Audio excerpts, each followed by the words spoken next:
do this, and then put a contract in place, etc. You just learn all these little things. Then I started working with agencies, and then kind of partnering for their clients, and all the rest of it. And then we grew it to 10.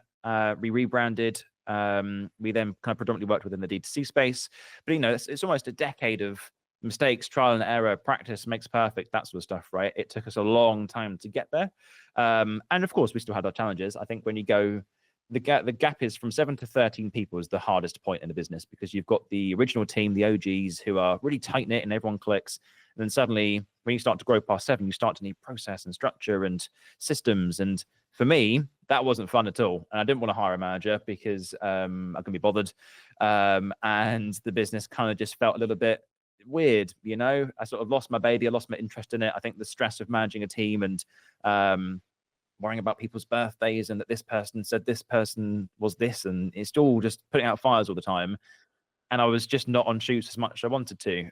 But then it's also, those shoots got bigger. It went from me and a solo guy filming on 2 cameras and maybe taking photos as a nice thing, to suddenly 7 of us on set, having a gaffer, having a lighting specialist, having an audio guy, having a producer, a director, a first camera, a second camera. And it's kind of like, gee, like this is kind of like, it's crazy because we've smashed it and we've done really well, but I'm just not involved in the nitty grittiness of it. And that's what I loved doing. And then it kind of just sort of realized that, it's just project after project after project. And we had tons of retainers, which is nice, but it was just like doing the same thing over and over again. And that was I think I think that leans into kind of what we're discussing at the top of the show. I think it's that thing of what is the reality for everyone for probably about 40 to 50, maybe 60 years, depending on how you invest and right? Like your reality is going to be you're going to be working a shit ton of time, right? That's just the facts of life.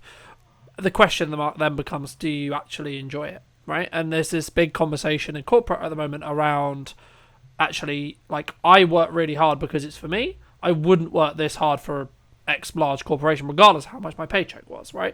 And the concept of quiet quitting, etc., and putting minimum effort in. And I think that's why, to an extent, and this leads on quite nicely to my next question, which is going to be around, like, do it for yourself videos or, like, DIY videos, and, like, seeing authenticity as a concept, because a lot of it on YouTube, on content, on LinkedIn, etc., right, there's this... In some ways, there's this two